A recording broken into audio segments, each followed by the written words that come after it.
오늘 함께 볼 말씀은 로마서 12장 9절에서 13절까지 말씀 우리 한 번 더 보겠습니다.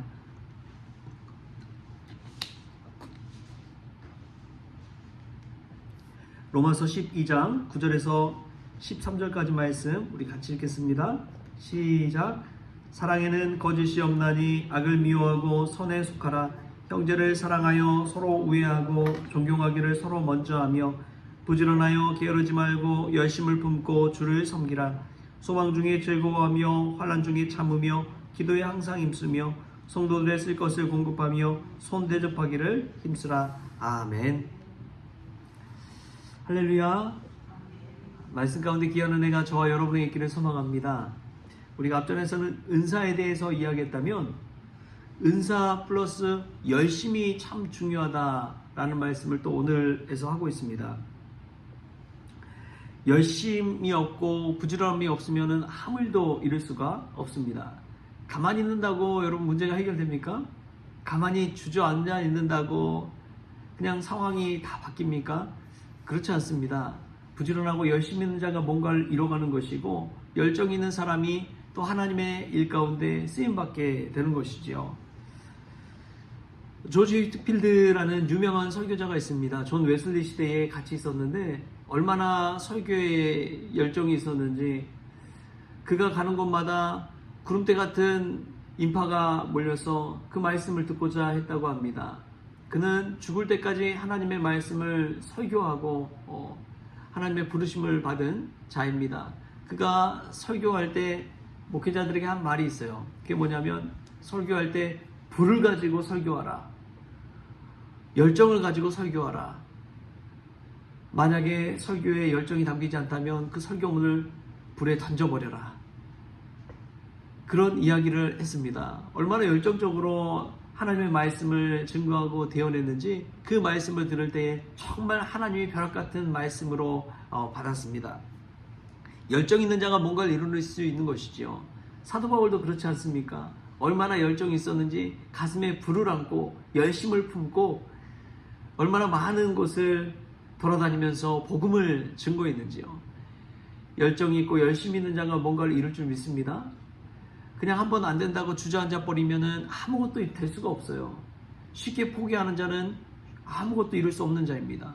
그러나 포기하지 않고 끝까지 열심으로 나아가는 자는 하나님의 일을 이룰 줄 믿습니다. 여러분 한번 자신이 절망 가운데 있을 때 주저앉지 말고 집안에서 뭐라도 할 수 있는 것을 찾아보십시오. 내가 뭐라도 할 수 있는 것이 무엇이 있는지를 생각해 보시고 행하십시오. 그게 실천력이라고도 하는데 청소를 하든지 정리를 하든지 그 작은 행위 하나하나 자체가 사람을 열정적으로 만들고 뭔가를 이뤄갈 수 있기 때문에 그렇습니다. 우리가 열심을 품고 부지런히 주의 일을 감당할 수 있기를 바랍니다. 참 중요한 게 방향이에요. 세상 사람 중에서도 열정 있는 사람들 너무나 많죠. 세상에서 성공을 위해서 치열하게 노력하는 이들이 얼마나 많습니까? 기업가들 중에서도 그렇고. 근데 그 방향성을 오늘 이렇게 이야기합니다. 우리 말씀 11절 말씀 같이 읽겠습니다. 11절 시작. 부지런하여 게으르지 말고 열심을 품고 주를 섬기라. 아멘. 열심의 방향성은 누구를 섬기라고요? 주를 섬기라. 우리 주님 섬기는 일에 열심을 내고 부지런하는 것, 그게 인생에서 참 성공한 방법인 줄 믿습니다. 두 번째로 보면은 또 소망 중에 즐거워하고 환난 중에 참으며 기도하기를 항상 힘쓰라고 이야기합니다. 세상 사람들 다 어렵거든요. 어려우지 않은 사람이 없더라고요.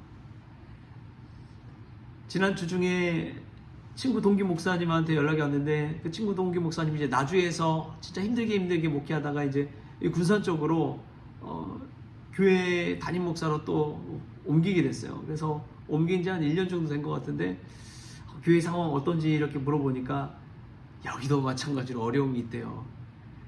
좀 더 크고 성도도 많고 안정적인 교회라고 생각을 했는데 또 가보니까 또 다른 문제가 다 있다는 거예요. 어렵지 않은 교회가 없더라고요. 우리 가정도 마찬가지 아닙니까? 멀쩡해 보이던 가정도 면밀히 들여다보면 다 어려움이 있습니다. 아픔이 있고 이 곤란한 일들이 빵빵 터지지요. 그런데 다 어렵지만 그 중에 차이 나는 것이 있습니다. 오늘 말씀에 그게 무엇이냐? 환난 중에 참으며 기도에 항상 힘쓰며. 어려움 중에도 기도하는 가정이 믿음의 가정인 줄 믿습니다. 차이는 거기서 나는 거예요. 환난 중에 주저앉아 있는 사람이 있고 무릎 꿇고 기도하는 사람이 있습니다. 여러분, 어떤 사람이 들고 다시 일어날까요? 소망 중에 다시 즐거워하면서 일어날 수 있을까요? 기도하는 사람인 줄 믿습니다. 여러분, 환난이 닥쳤습니까? 기도하십시오. 하나님 앞에 부르짖으십시오. 하나님께 내 마음을 쏟아놓으십시오. 아무것도 하지 않고 그냥 주저앉아 있으면 그 환난이 내 몸의 병이 되고 마음의 병이 되어버립니다. 그러나 하나님 앞에 기도하며 나아갈 때 하나님께서 그 환난이 변해서 비전을 주시고 소망을 주시고 꿈을 주시고 다시 일어날 힘을 주실 줄 믿습니다. 그게 기도의 능력이에요. 우리가 환난 중에도 늘 기도에 힘쓰는 주님의 귀한 종들 될 수 있기 바랍니다.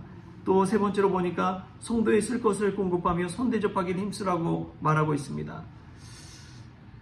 믿음의 조상 아브라함도 부지 중에 나그네를 선대해가지고 하나님의 역사, 하나님의 일을 이루어가는 것을 보십시오. 우리가 부지 중에 지나가는 나그네 손님 대접하기를 힘써야 됩니다.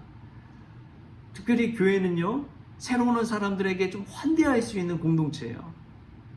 예수님이 우리를 아무것도 아닌 우리를 그냥 받아주시고 자녀 삼아주시고 하나님의 일꾼 삼아주신 것처럼 누군가가 올 때에 환대해주고 맞아주고 환영해주고 대접하기를 힘써야 됩니다. 그냥 보내면 안 돼요. 오면은 뭐라도 먹여서 보내고 챙겨서 보내고 그런 마음이 교회에는 늘 있어야 됩니다. 반다이크의 저택이란 소설에 보면 이런 이야기가 나옵니다. 어떤 부자가 천사의 손에 이끌려서 천국에 갔다고 합니다. 천국에 가서 자기가 살 집을 보여주는데 아주 초라한 아주 작은 오두막집을 보여주더래요. 아니 그냥 자기 몸 한 몸 누울 수밖에 없는 이 오두막집을 보고 부자가 아니 내 집은 이렇게 작은 오두막인데 내 옆에 있는 저택은 누구의 것입니까? 그러자 그것은 당신과 같은 마을에 있던 가난한 의사의 집입니다. 그 가난한 의사의 집은 저택인 거예요. 의리의리한 저택인 거예요. 아니 어떻게 이럴 수가 있습니까? 그러자 그 천사가 이렇게 이야기합니다. 당신이 살아생전에 보내온 건축 재료를 가지고 이 집을 지었습니다. 당신이 얼마나 손님을 대접하고 나그네를 대접했느냐, 다른 이들을 도와줬느냐, 거기에 따라서 천국에는 건축 재료가 보내지고 그것을 가지고 집이 지어지는 것이지요. 당신은 그러한 일들에 소홀히 했기 때문에 아주 작은 오두막집이지만 저 가난한 의사는 남들을 돕고 살리고 베푸는 일에 더 힘을 쏟았기 때문에 지금 천국에서는 이 의리의리한 저택을 짓게 되었습니다. 여러분 어떻습니까? 우리에게 시사하는 바가 있어요. 우리가 믿음으로 구원받았다고 하지만 구원받은 증거는 어디에서 나타납니까? 바로 누군가를 섬기고 베풀고 나누고 사랑하는 것에서 나타나는 것입니다. 할렐루야. 교회가 믿음 안에서 구원받았다면 누군가를 사랑하는 일에도 소홀히 하지 않는 믿음의 성도 될 수 있기 바랍니다. 결정적인 믿음의 증거는 사랑에서 나타나기 때문에 그렇습니다. 근데 참 여기서 시사하는 바가 있어요. 우리 13절 말씀 다시 한번 읽어볼까요? 13절 시작. 성도들의 쓸 것을 공급하며 손 대접하기를 힘쓰라. 아멘. 두 부류의 사람이 나옵니다. 첫 번째는 성도가 나오며 두 번째는 손님이 나옵니다. 성도들은 우리 안에서 항상 볼 수 있는 사람들이 성도지요. 만나는 가족 같은 사람들이 성도지요. 그 다음은 잠깐 왔다 가는 손님처럼 방문했다 가는 이들을 말합니다.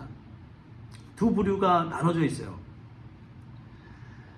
먼저는 성도에게 힘을 쏟으라는 이야기지요. 성도들을 살피라는 것입니다. 저도 아침에 새벽에 일어나면 가장 먼저 한 일이 무엇인지 아십니까? 일어나면 와서 온풍기 뜨는 게 가장 먼저 하는 일이에요. 따뜻하게 새벽 기도를 해야 되니까 일어나서 주섬주섬 입고 나와서 무조건 온풍기부터 틀고 이 새벽을 시작을 합니다. 왜 그렇겠습니까?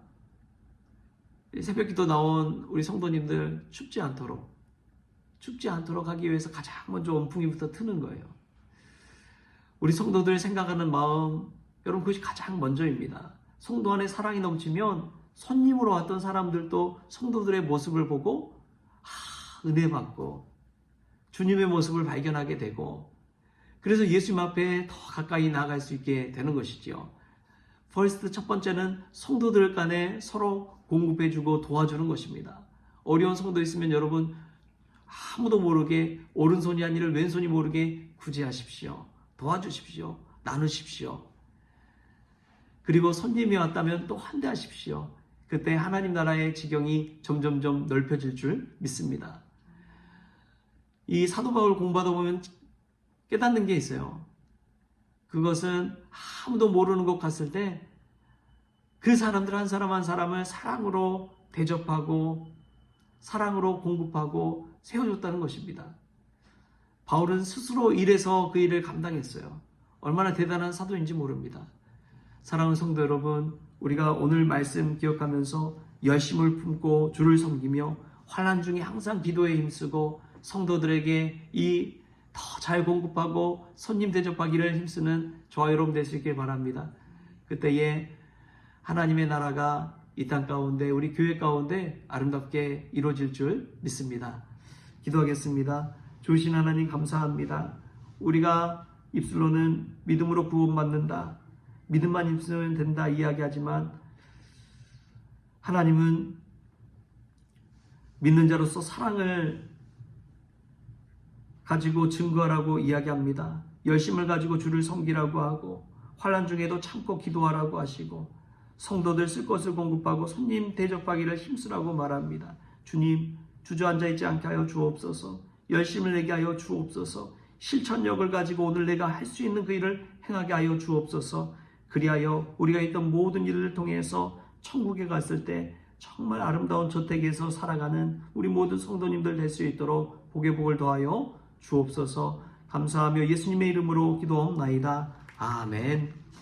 우리 주기도문으로 오늘 새벽 기도를 마치겠습니다.